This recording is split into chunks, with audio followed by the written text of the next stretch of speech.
Thank you so much for joining us today. We have got a great panel and a very topical and interesting discussion lined up for the next hour.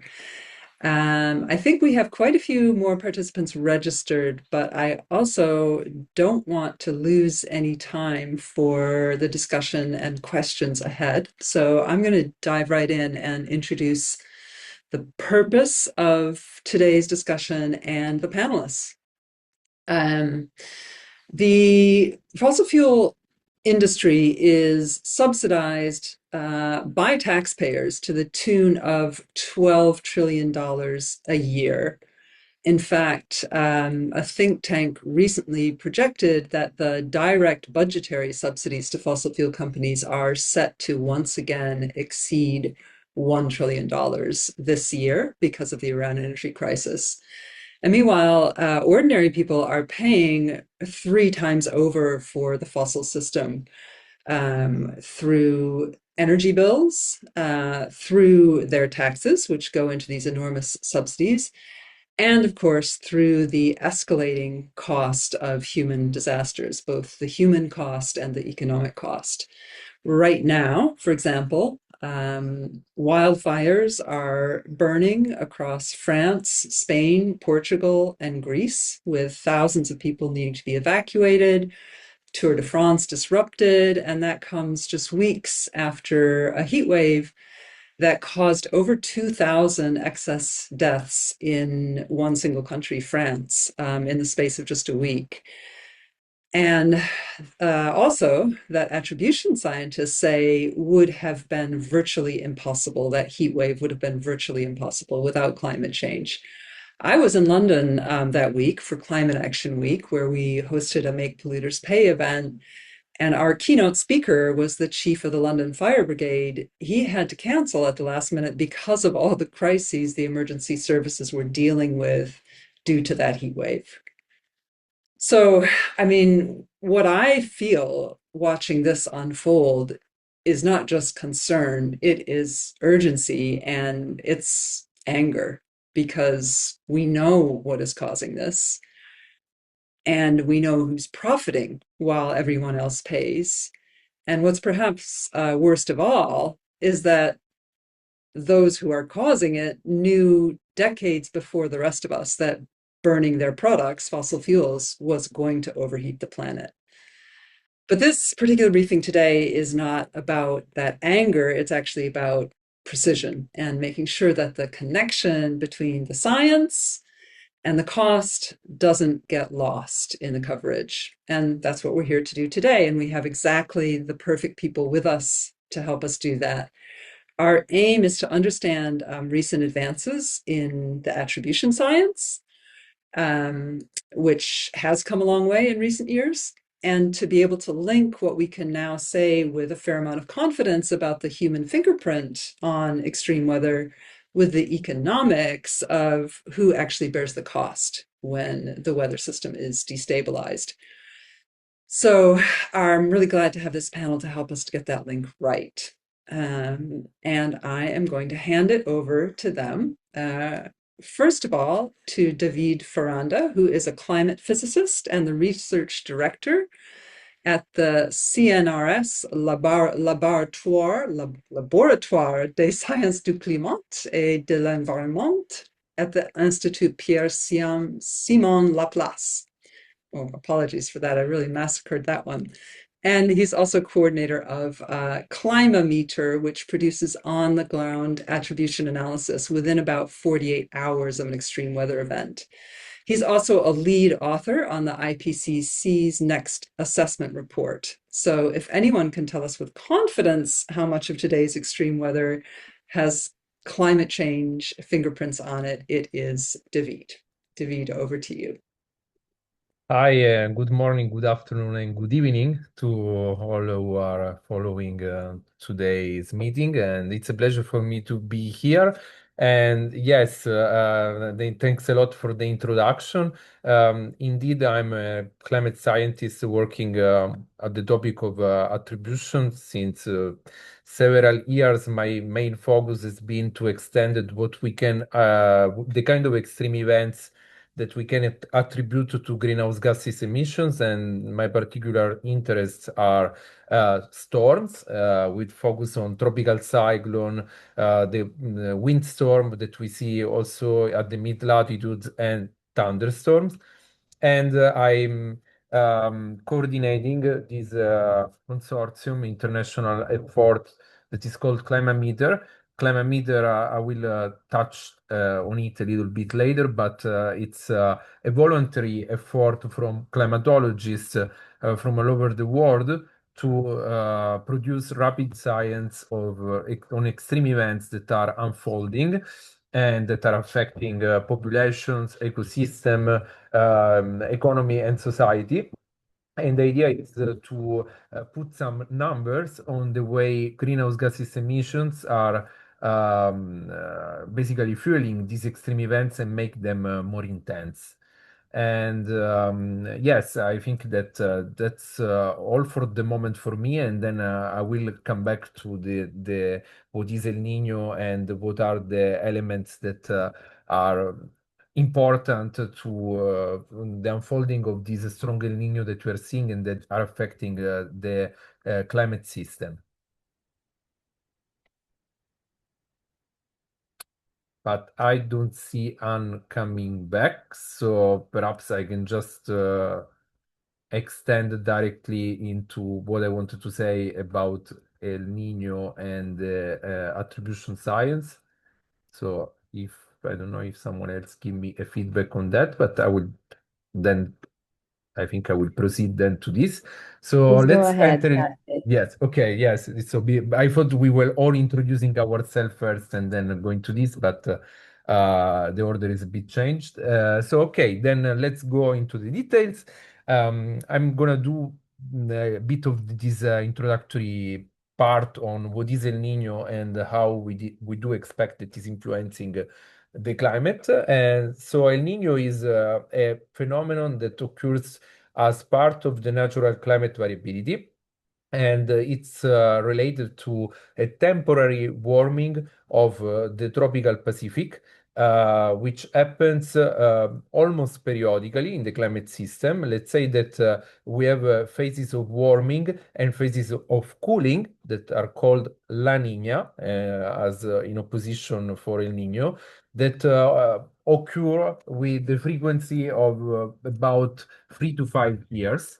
And of course, we can have warmer or cooler water, depending again on the natural variability of the climate.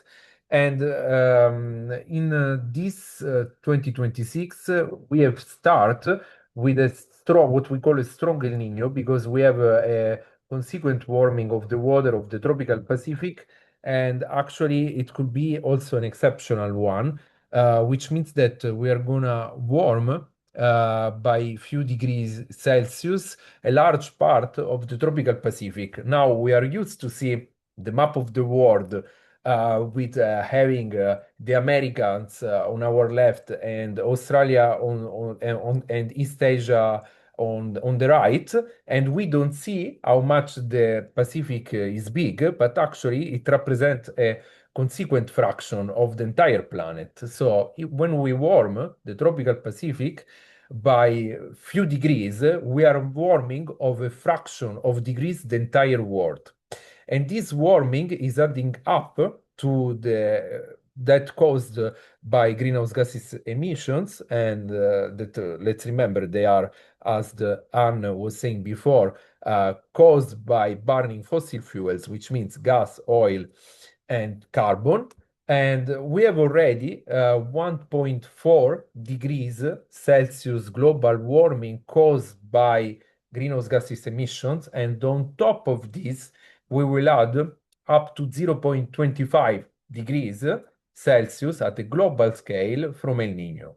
So it means that we have already a glass full of water that is climate change. And on top of this, we are adding something that is natural variability, but that is also pushing up temporarily the thermometer to produce for the autumn and then for the winter enhanced impact from the extreme events that we're seeing in the climate as caused by anthropogenic climate change. So the situation right now, at the onset of this El Nino event, as Anne was saying, is that we have multiple heat waves in Europe, in the United States, also affecting the FIFA World Cup players and also supporters.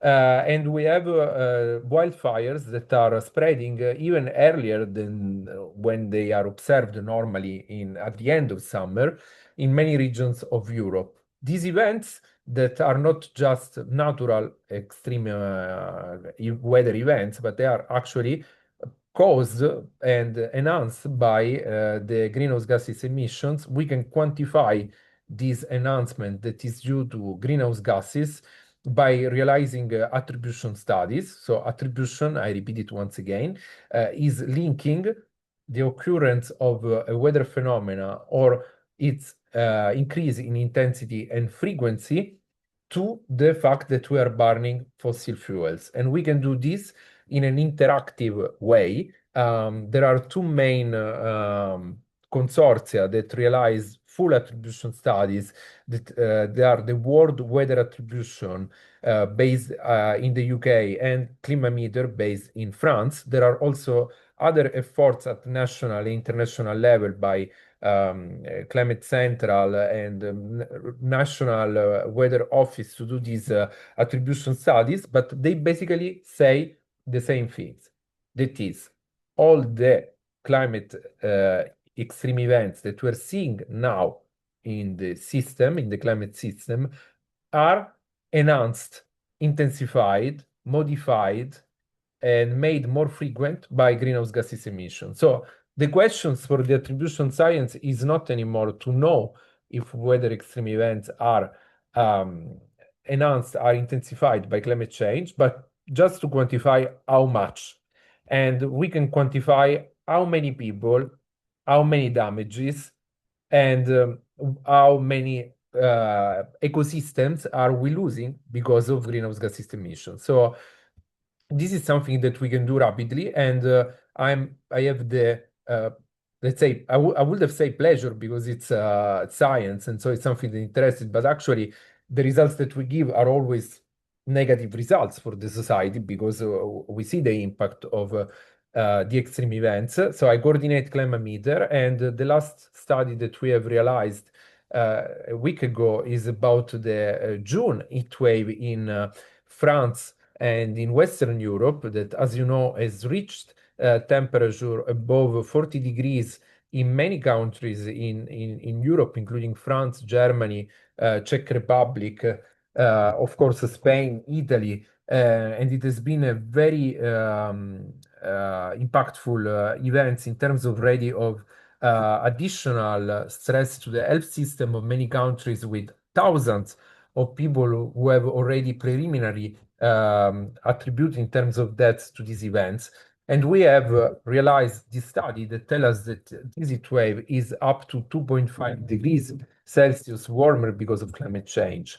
We have another ongoing study that we will release in the next few days about the North American heat wave that also say that the heat wave has been enhanced by climate change. So the question, as I said, is not anymore to understand if, but it's to understand how much these extreme events are due to climate change. We can also, World Weather Attribution and Climameter has realized both more than 100 rapid studies that adds to the studies that we have in the peer-reviewed literature, and they also show that greenhouse gases emissions are intensifying these extreme events. When I say extreme events, I'm not only talking about heat waves, I'm talking also about wildfires, I'm talking about tropical cyclones where winds and precipitation especially are increased by burning fossil fuels. I'm also talking about a storm that happens at the mid-latitude. I'm also talking about thunderstorms. So this is the basis that we are seeing because of climate change and what we expect to see with El Nino, because El Nino moves up the temperature, as I was saying, by this zero point 0.1, 0.2 degrees, we expect more impacts globally. And of course, more impacts regionally, because we know that El Niño triggers often drought or dry condition in Southeast Asia and in Australia. We know also that it changes the precipitation pattern over North America, so that where normally it rains, it will rain more, and where it's dry, it's gonna be even drier, and also in South America. And it is also an important tendency to dry the southern part of Africa. So these are things that are studied. But for the rest of the world, there is no consensus on how El Niño acts, for example, over Europe or other parts of Asia. But we know that it is increased the impacts of the global warming, and so we expect enhanced impacts. So we have to brace basically for a winter and an autumn where all the extreme events that we have seen already enhanced by greenhouse gases emissions will be even more impactful. And I think I will stop here for the moment, and I will give the floor to the next speaker. And of course, I will be very happy to go more in details to what I've said as this introduction in the question time. Thank you very much. Thank you so much, David. I cannot start my video. I don't know if one of the tech support can. Okay, and now I can start my video. Thank you so much, David. Wow, 2.5 degrees hotter in the recent heat wave because of climate change. That is really striking, and I think it's no exaggeration to say that that is the difference between life and death for many elderly people and people in otherwise fragile health. And I think you've also very vividly made the point that with the current El Nino, we have a saying in English that if you put a frog in a warm pot of water and heat it up slowly, it won't notice when it starts boiling. We are already in that boiling pot of water, and El Nino is going to turn up the heat further. Our next speaker is Shel Winkley. He is a senior engagement specialist and the chief meteorologist at Climate Central. He spent 17 years as a broadcast meteorologist, most of that as chief meteorologist at a CBS affiliate in Texas, before moving to Climate Central, where he now works directly with journalists and meteorologists to help them use attribution tools in their own reporting. And we're very glad to have him with us because he is the perfect bridge between the science and the news desk. Over to you, Shel.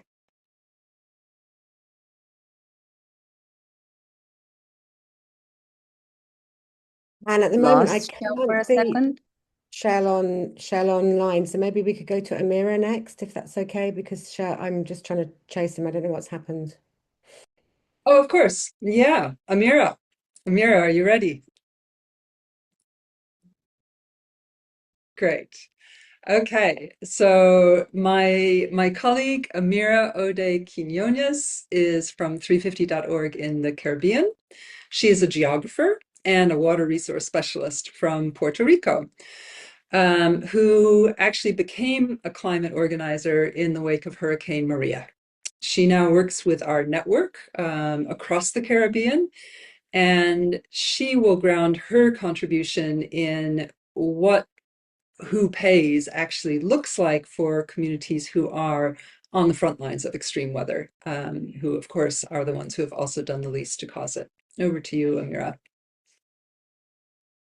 Thank you, Anne, and thank you, David, for that introduction. As a scientist and also an organizer, it is very impactful to see the state of the situation we are living in, because even though all through my life I've started to join the environmental movement because of all the environmental degradation I kept seeing. It wasn't until Hurricane Maria in 2017 and all the widespread destruction that I noticed. Even me being already an environmental organizer at that time and a full believer of the climate crisis is real, it was still impactful for me to notice yes, this is happening now. This is not something for us to worry about in the next decade. This is happening right now. And the Caribbean is clearly on the front lines of the climate crisis. I will speak more about Puerto Rico because it's where I live, where I'm from, and what I know most of what is happening. But what I will speak about is an ongoing situation across all the region. So El Nino tends to mean in the Caribbean fewer hurricanes due to stronger winds. But these winds also mean an altered rain pattern, which leads to severe drought.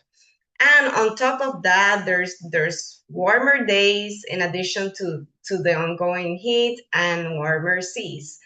And sometimes many people think okay, El Nino means fewer hurricanes, wonderful. But hurricanes are far from being the only climate impact happening in our region. So uh, while we have lived through many of El Nino phenomenons before, it is exacerbated by the climate crisis. And here it's already meaning that, for example, in Puerto Rico, 82% of the nation is already under drought, with the government agency that distributes water already rationing water in some locations and talking about upcoming rationing in others. And water rationing is not just an inconvenience, it is a health crisis. And speaking for my own example, in the last strong drought that we had in 2015, when El Nino was also happening, I had water in my house just 2 days a week. At the time, I was living with my elderly grandparents, so it meant that they needed constant help to carry heavy buckets of water to be able to do basic house necessities. But just like my grandparents, there are an estimate of 300,000 elderly persons in Puerto Rico and many more in the entire Caribbean because we are a region that has a lot of brain drain and most youth have to leave their countries to be able to work. So many elderly are alone and really struggle on occasions where no water is present because they can get injured, and a lot of people do get injured carrying water up flights of stairs, or they lack basic hygiene and hydration, which is needed in the extreme heat that is also being felt. Because the past month in Puerto Rico, most days we have had heat that goes up to a sensation of up to 43 degrees Celsius in some areas. Apart from the household issues, drought here also means millions of dollars in losses in agriculture. And rationing also means large effects on small businesses that can't operate and health facilities that can't operate. So that causes many people to not have the healthcare they need, and many families also not being able to bring money into the house, all due to the climate effects that are causing this water rationing. And speaking about heat, the Greater Antilles, or the north of the Caribbean, if you want to look at it that way, we are facing temperatures above 38 degrees daily. This is including places like Cuba, Bahamas, Jamaica, Dominican Republic, Haiti, Puerto Rico. And the Southern Caribbean is also experiencing higher than average daytime temperatures.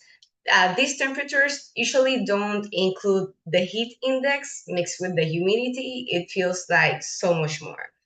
And local governments in these areas have been alerting people to watch for exhaustion signs, stay hydrated, and stay indoors.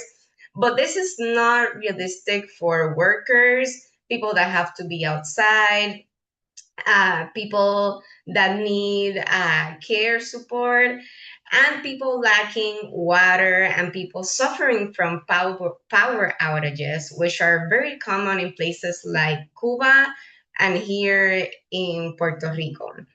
As an organizer for the 350 Caribbean Network, our network members have been mentioning in the past meetings constantly how the heat is causing headaches, how the heat is affecting their capacity to work, how it's causing issues with elderly people that they take care of, so they have been spending more time with their parents or grandparents in emergency rooms. And it is also affecting parents of young children to be able to enjoy the life outside the house, because while in many parts of the world the summer is meaning a space to finally come outside and catch the sun and enjoy nature, in the Caribbean in the past years it has started to mean the time of the year to stay inside, close your windows, turn on your air conditioner if you have the privilege to have one, turn on your fans, stay hydrated, and hope for the best. So with drought and excessive heat, it also comes to fact the reality of the dengue fever outbreaks and other mosquito-borne diseases that tend to happen in the region because either rivers are not flowing, so water gets stuck in there, or water shortages force people to have to store water in household containers, creating the perfect breeding ground for the mosquitoes that carry this disease. And on top of that, warmer temperatures tend to shorter the mosquitoes' incubation period, so that accelerates transmission rates. And every time we have dengue, Zika, or chikungunya outbreaks, the people that are most at risk and the people that end up most in emergency rooms are children and elderly, who are always the groups in the population that face the most consequences. And apart from these main things related to heat and drought, when El Nino happens, warmer seas also happen. So that means that sargassum affects several parts of the Caribbean. When the sea is too hot, we get a lot of sargassum, more than average. So at least in Puerto Rico, but this also happens in many more places, it means that some beaches are not safe to swim in because of large quantities of sargassum. So it's extremely hot, the rivers are not flowing, and people can't even cool down at the beach because the water starts to smell bad. It's not safe. It affects your skin. It affects your lungs. And this also affects tourism in many communities. And unfortunately, over decades, the governments across the region have designed a dependency on tourism, a dependency that whenever tourism is affected by anything, it ends up costing families their income. And sargassum also causes damage to fishers, to boats, to nets. So it just ends up costing people more money for equipment, less availability of fish, and just in general costing the livelihoods and the incomes of families for many, many, many reasons. While the Caribbean is a place that, while there are two countries that do extract fossil fuels, Trinidad and Tobago and Guyana, it's still the minority of the extraction is the minority of the population, if we look at it at a global scale, and the minority of CO2 emissions that have been caused due to this region. Yet we are facing some of the worst impacts. And I will leave it there, and listen to the questions later on. Pass it back to you, Anne.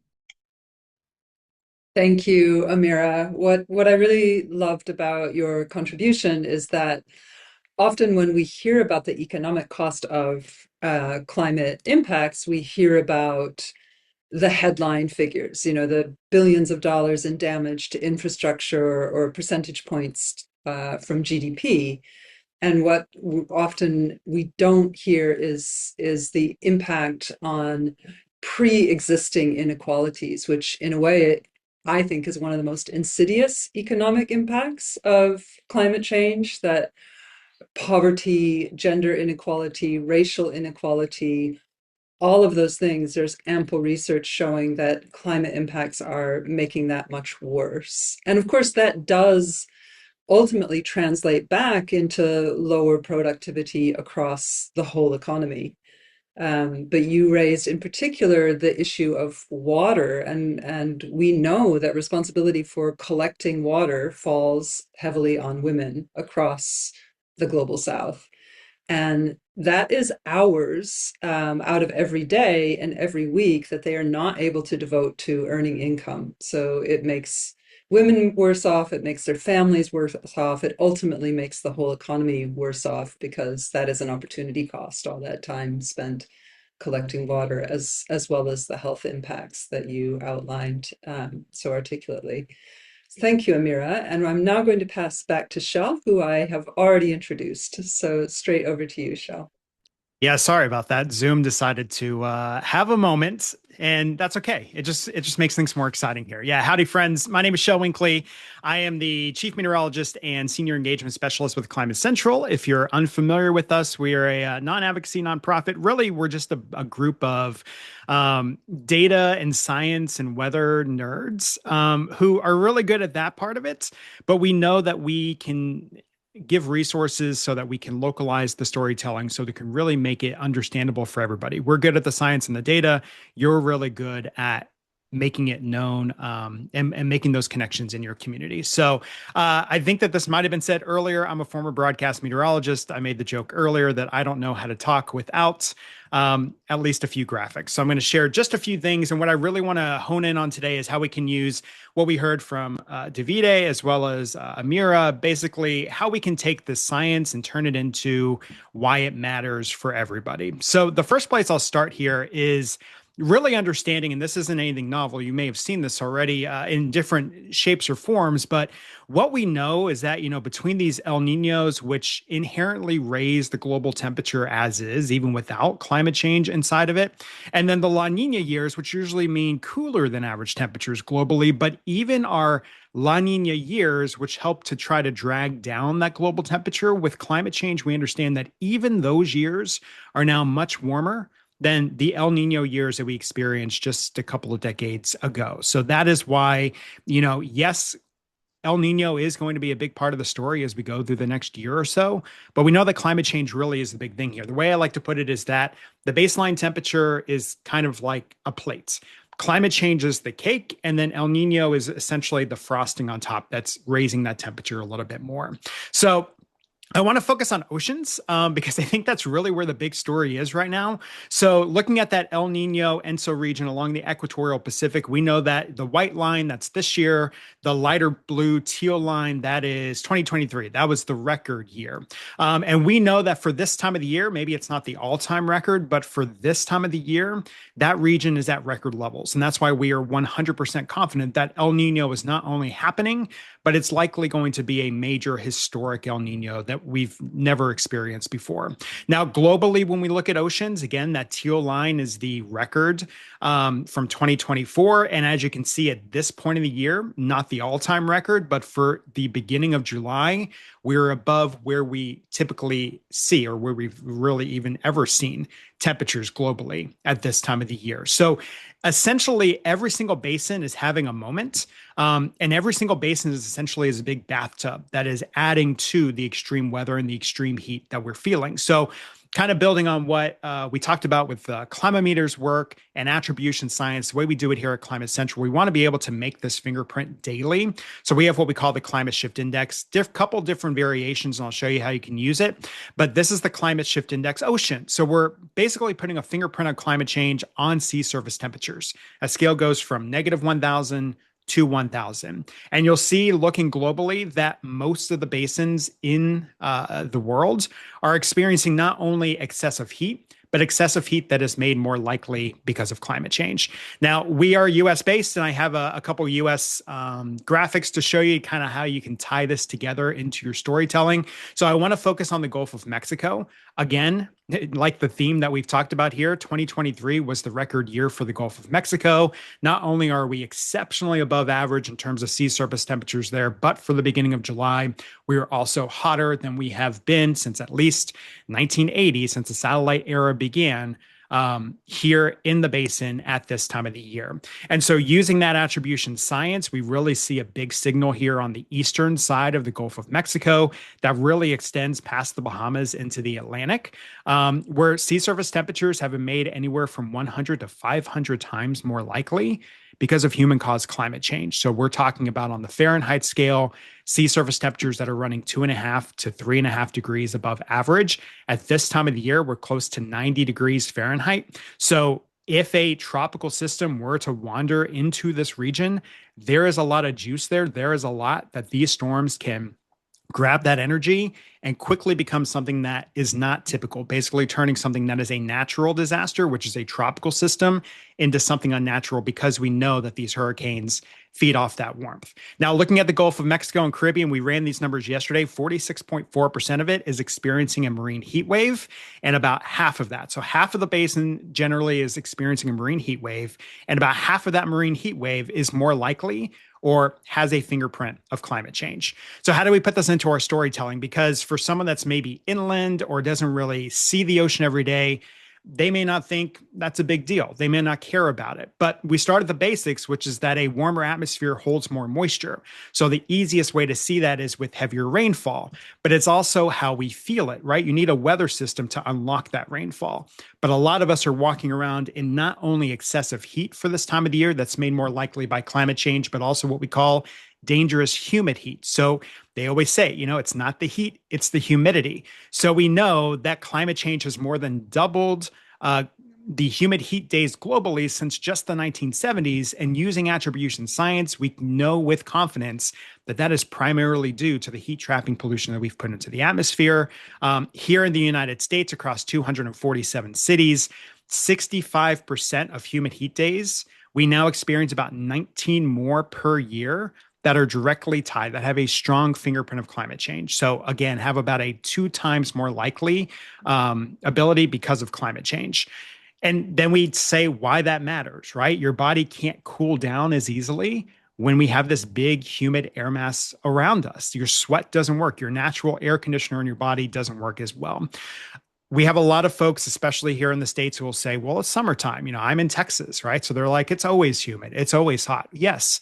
But this is a level that is different. This isn't the summers that we experienced a couple of decades ago, that our parents and our grandparents experienced. So really helping draw those connections, especially for our families, for our mothers, for our kids, for our elderly, help them understand, our outdoor workers, why this is different and why it matters. And what you thought you knew about heat and humidity is different now because of climate change.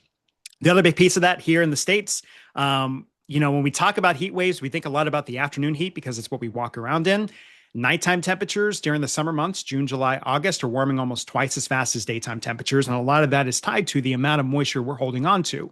Dry air cools down faster than humid air. On average, nighttime temperatures through these 3 months have warmed by over 3 degrees Fahrenheit in the United States.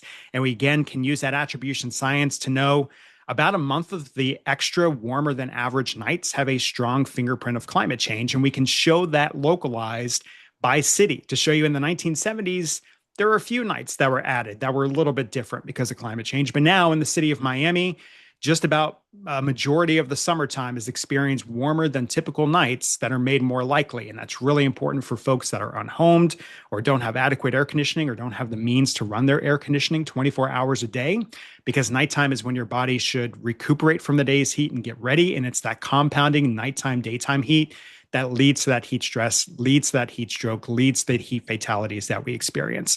So I'm going to hold this here for just a second. The left-hand side is our climate shift index. That'll get you there.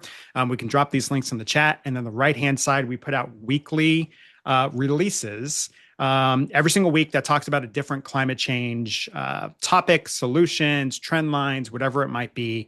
So we drop those into your chat every week. And then I'm going to share just one more thing very quickly, which is the climate shift index. So just to show you what it looks like.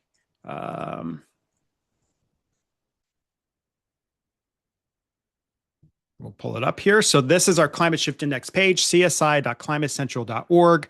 We can do this in three ways. We can do this with land temperatures. So we can look globally every single day, and you can even forecast out a certain number of days if you know a big heat wave is coming to see when you walk outside, is that heat made more likely because of climate change? Yeah, it is in most cases. We can see in Florida, the East Coast, a lot of Africa, and especially this heat wave 3.0 that's happening across our European countries.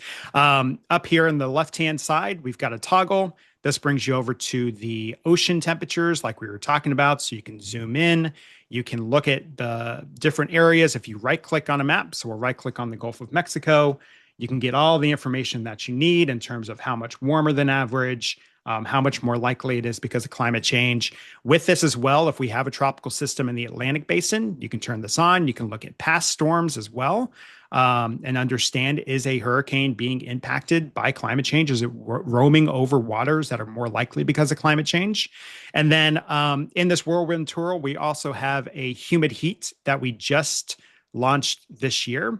So again, focusing on the United States, you can see that most of the humid heat that's being experienced in Texas, the Gulf Coast region to Florida, that pink color basically means that we would not have experienced dangerous humid heat today if it wasn't for, rather, this is June 17th because we pulled up that hurricane, but we wouldn't have experienced that without climate change. And then you can look at that signal, get those numbers as well. So again, air temperature, ocean temperatures, humid heat temperatures, and one last piece for you, the screenshot map right here. If you want to bring this into your storytelling, we have KML versions for all of this, but maybe you're looking to talk about this on social media or put it in some of your online digital work. You can grab these images in social media, in landscape form, and what's, I think, one of the more important places we can do storytelling today, which is in a vertical form so that you can tell those stories on social media in short form videos as well. So I'll leave it there and I'll pass it on and we can answer questions a little bit later. Thanks, Shell. Wow, that ability to drill down to individual states and cities is just fantastic. I'm already imagining how I can use it to win arguments in the bar with my neighbors who say, no, this isn't anything, this has been going on for a long time. This is nothing unusual. That is truly amazing. Thanks so much for that. Our last speaker is Gareth Redmond King, who's the head of the international program at the Energy and Climate Intelligence Unit. He leads their international work, translating climate and energy data into clear and credible analysis for journalists and policymakers. And he's been one of the most quoted voices on the recent European heat waves, human and economic cost. So over to you, Gareth. Thank you very much. On costs then, which is what I'm going to be talking about, Anne has actually made my first point for me already. At the highest level, we often talk about these costs at the sort of global level or the economy level. And for example, the UK Institute and Faculty of Actuaries, who are people who are skilled in analysing risk, they calculate that current climate policies are probably taking us towards cutting global GDP in half by later this century. The Climate Financial Risk Forum, another group of financial risk assessors, they reckon a combined nature and climate shock scenario could see GDP shrink by between 15 and 20% over as little as 5 years. And this is at a time, of course, as we've been hearing, that we're we're firmly in a position, firmly in shock territory. We have climate change plus the second fossil fuel crisis in less than 5 years, plus an extreme El Nino brewing. And this, national security experts around the world, certainly recently in the UK, they have been warning about this and the risk of this for some time.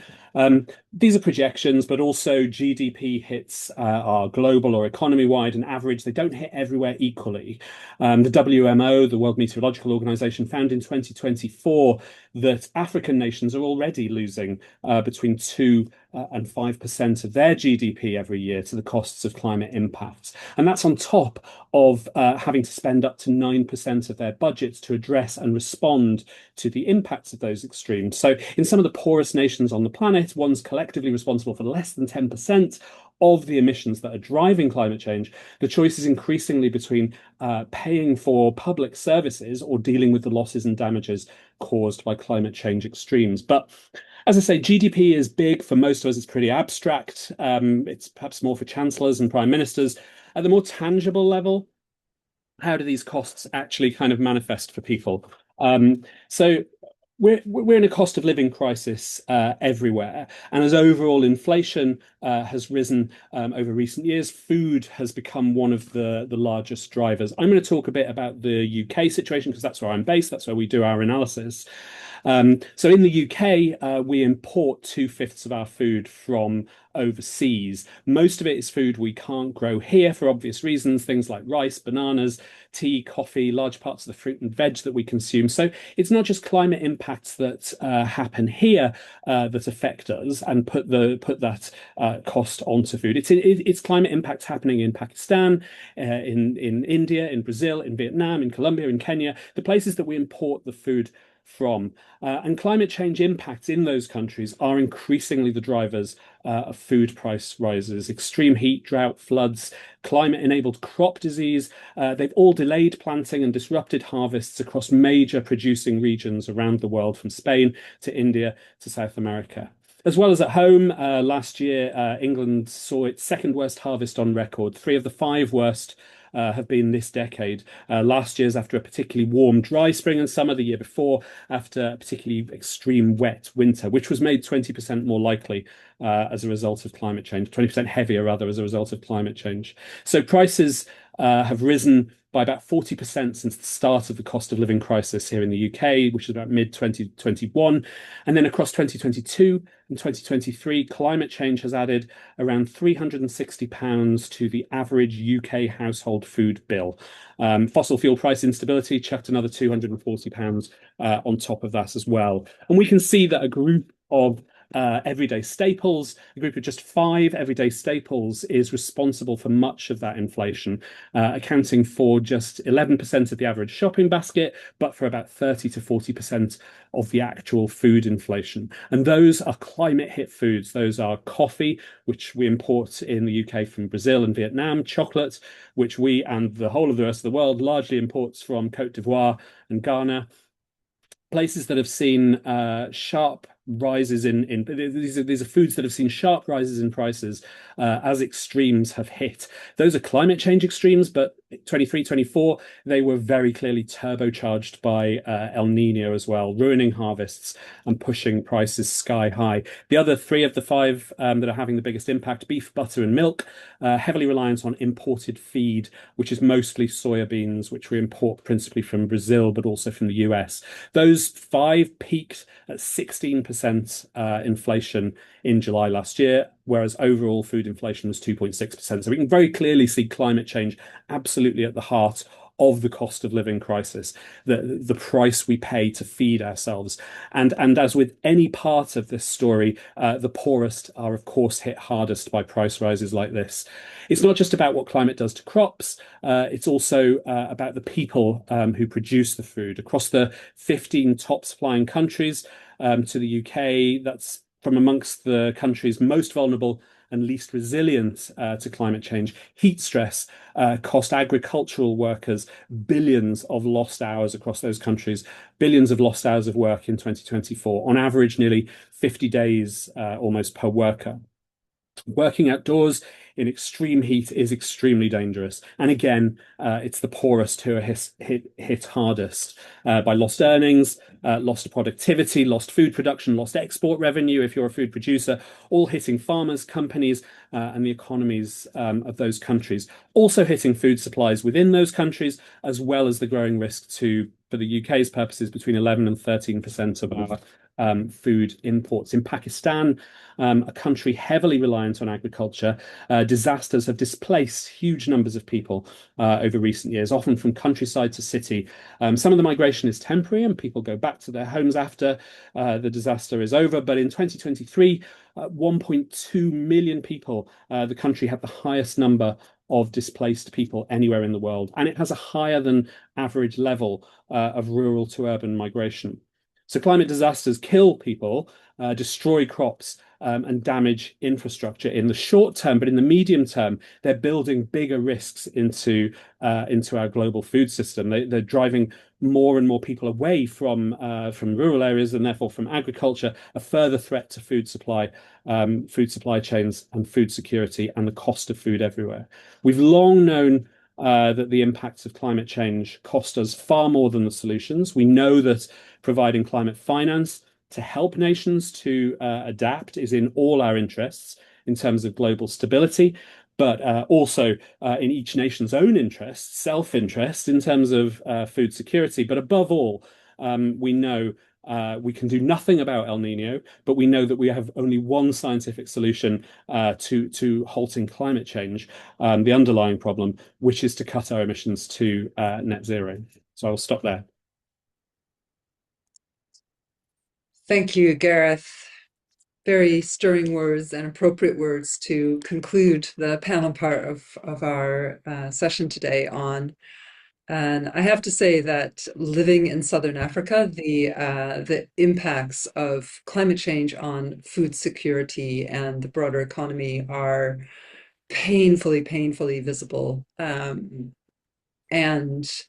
the longer term impacts that, a child growing up, even a child in the womb who doesn't receive adequate nutrition in the womb, faces a whole lifetime of health problems and reduced productivity and earnings.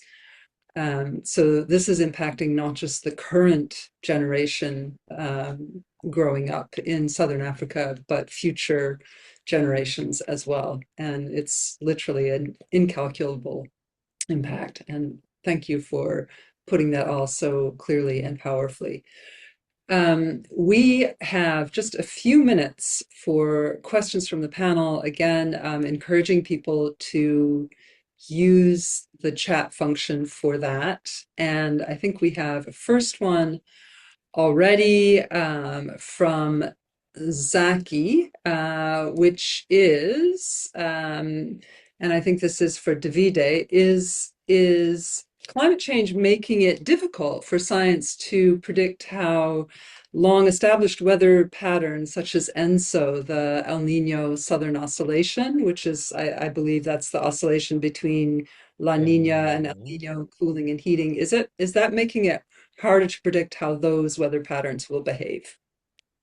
Yes, thanks a lot for this question. That also let me say that we don't know actually if El Nino and La Nina, so the oscillation, is influenced itself by climate change. It could be. And there are studies that support the fact that we are going towards more El Nino cycle than La Nina, although there is no consensus on this. But it is actually possible, and we would expect naturally that as any other elements of the climate system, also El Nino and La Nina are influenced by climate change. So this El Nino that we are starting to live now, as I was saying, in the forecast is exceptional in the sense that we could go beyond that everything that we have actually measured in terms of intensity of El Nino. And this could be related to climate change. And this, of course, is pushing the climate models also to the edge of what they could predict. So the things that we're saying is that the climate models can predict already very bad impacts on the climate systems and therefore on the ecosystems and on our society. And if and what we are living now as the year 2026 is already on the edge of the worst prediction that we can make with climate model for the current climate. So we should, I join Anne and all the other panelists that have said that we should take this as a message for the urgency to take actions against climate change now to reduce fossil fuel emissions, because we know that it can even be worse than what we are currently predicting, because we are on the edge of what we could predict with the models. Thank you.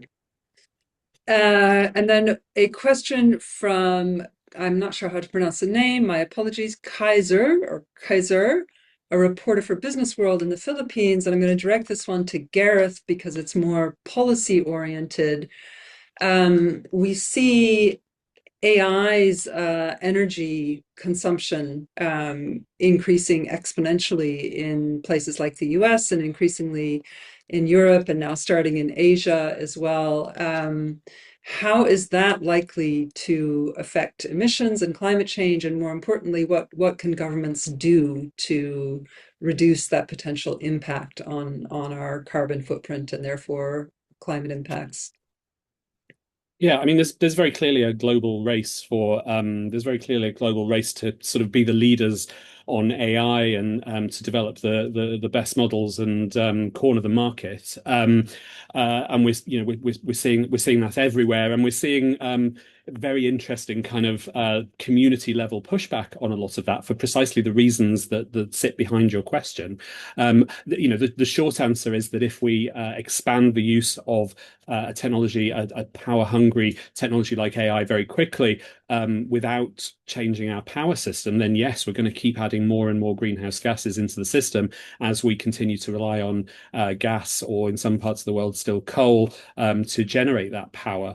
But I mean, this is where China is gaining the edge. Look at the speed with which, the rate and the speed at which China is deploying renewables and indeed growing its market, selling renewables around the world. This is going to give it an edge for those data centers if it is able to run those data centers off renewables, whereas the US, curiously, at a time when they want to expand and compete with China and be the leaders on AI, are busy trying to sabotage large renewable power.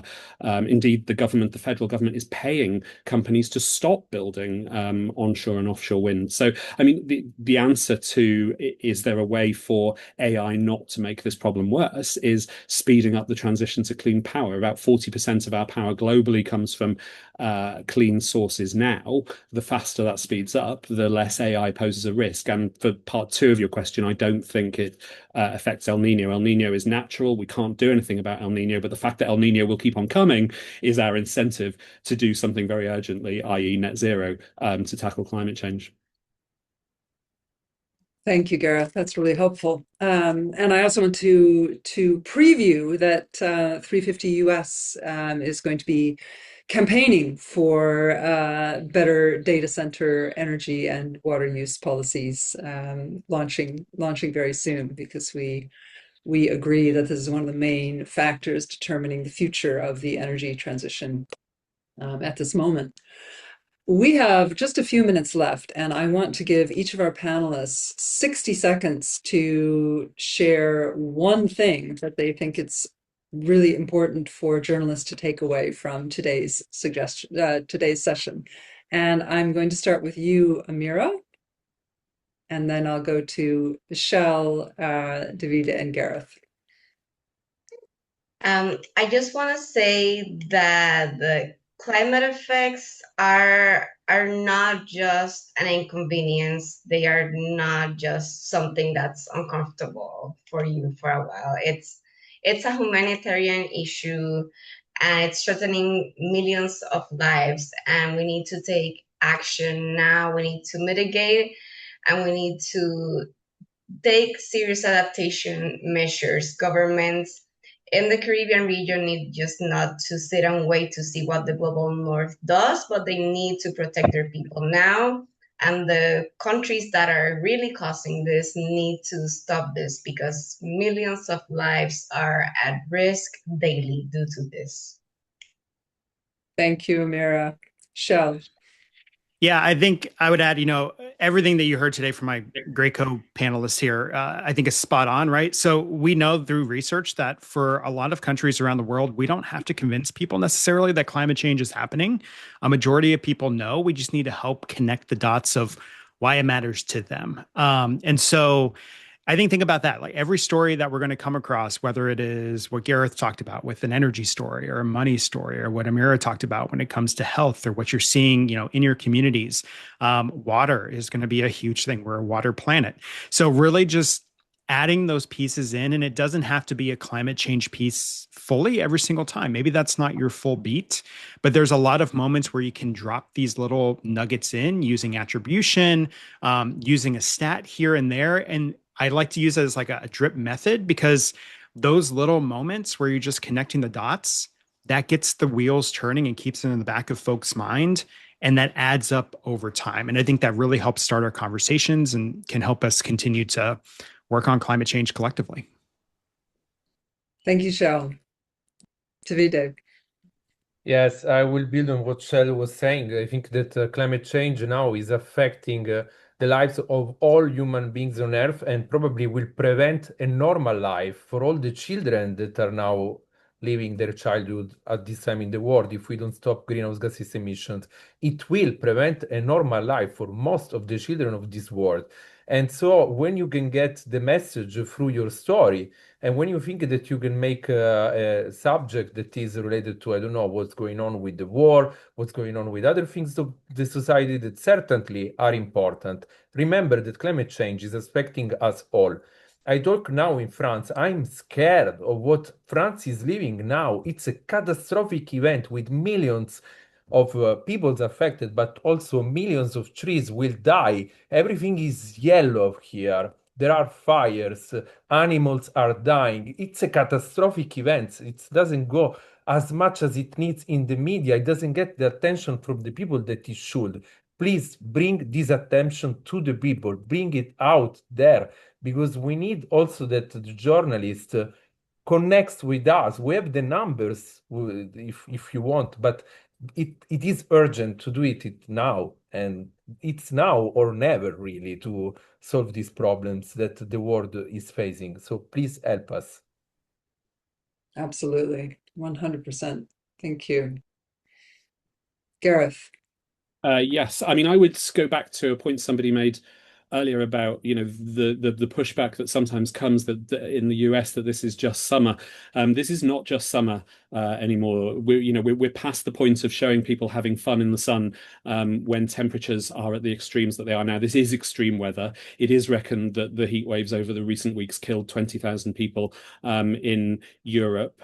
And the costs and risks, as we've talked about, various of us, and as we hear over and over again, are borne by the poorest and most vulnerable, not just the poorest and most vulnerable parts of the world, although that certainly, but also the poorest and most vulnerable in rich societies as well.